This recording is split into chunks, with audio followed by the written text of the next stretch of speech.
Thank you for listening to Shulchanaruchharav.com. May one learn Torah or recite brachas or daven in face of the morning washing water, known as the Nagelwasser water that's in the basin after you wash next to your bed. Do I have to get up and throw it out before I learn any Torah or recite a bracha? What if it's not mine, but my roommate's, and he doesn't want me touching his basin? Or he still has to wash, and therefore there's another cup there waiting for him, and I already washed. Or I woke up moments before Seif Zman Kriya Shema, and I have no time to take the water to the bathroom. May I say Kriya Shema in face of this water? And so on and so forth of cases of the like.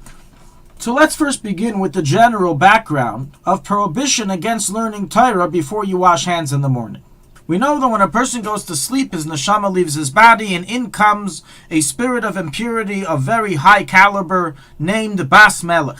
This impurity is so strong that even the Talmud recognizes it, even though it doesn't generally deal with the esoteric, and lists various restrictions that are forbidden from being done until you wash your hands. The Zayah, however, takes it a step further and adds a number of further restrictions that take place prior to washing hands, and one of those restrictions that there's a difference between the Talmud and the Zayah is the restriction of learning Torah prior to washing hands. According to the Talmud, it's not a restriction, it's not a problem.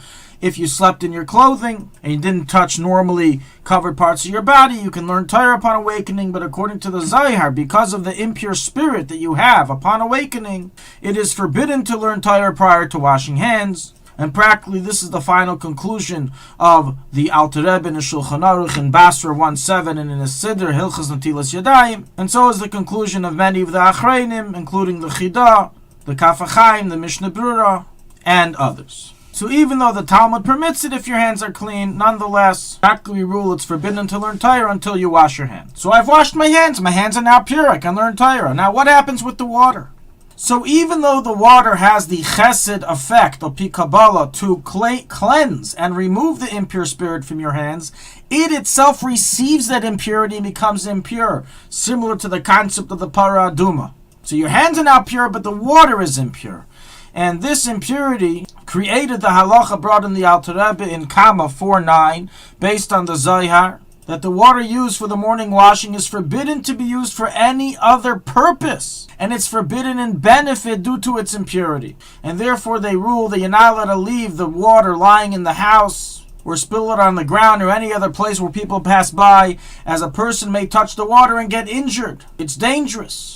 The Kaf HaChaim in 429, it records in the name of the Zayar, for this reason, if anyone ever asks you for Nagelwasser water, suspect them to be a witch, that they plan on using it for sorcery, and don't give it to them. So far what we have is that there's a tremendous impurity on the hands prior to washing. Once you wash your hands, that impurity now resides on the water. So getting back to our question, may you daven and learn Torah in face of this water? Well, based on everything we just explained in the equation, many persons conclude it's forbidden, as whatever restrictions we apply to your hands, we now apply to the water.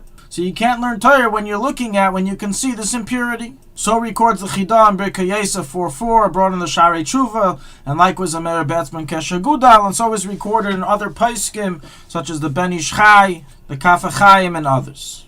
However, there are Paiskim who disagree and say there's no precedent in halacha to maintain that it's forbidden to learn Torah in front of this water. The water's impure, but I'm pure and I'm learning Torah. And so it is recorded in the tradition of the Chassam Sofer and the Divrei Chaim of Tzanz that they did not fear this water at all and would even initially learn Torah and say blessings in front of it. And some record that even the Chidah himself later retracted his ruling and took a more lenient approach that there is no prohibition. Practically, halacha l'maaseh, although one who is lenient has upon whom to rely, as records the Bir Moshe in his Tshuva in volume 839, nonetheless, many are accustomed to be stringent l'chatchila, and so is the proper thing. Now, there's a few things that we can do to circumvent the issue and allow learning Torah even with the water still there. Number one is to cover the water. If we cover the water, then it's permitted to learn and daven in its presence, even according to the stringent approach. So writes the Chidah himself in Meir Be'etzba. Another option would be place it under the bed if the bed frame reaches within 3 tfachim from the ground, meaning it's a low bed frame. And that's considered itself like a covering. However, most beds are higher than 3 tfachim, and it wouldn't be considered a covering. Another option is to spill a revius of clean water into the impure water, and then that nullifies the impure water. So records the Ruach Chaim, Rav Chaim Falaji, and is brought in Kaf HaChaim. An easy way of facilitating this is to simply leave a revius of water left in your cup before you spill it, the rest of it onto you, and that revius left over you will spill into the basin of the already used water, and then you'll nullify the water you just used.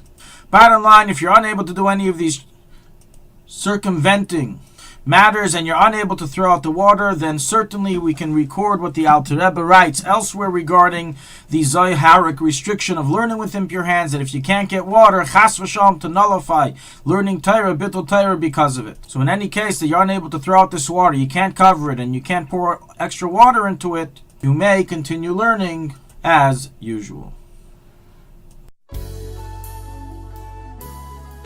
Thank you for listening to Shulchanaruchharav.com. Our free services of making Torah knowledge available to the public depends on donors like you. Please help us continue our work through making even a small contribution at Shulchanaruchharav.com under the Daily Halacha Dedication section or in the subscription page. Also, check out our online courses and many sefarim available for purchase that will both enhance your Torah knowledge and help support our work.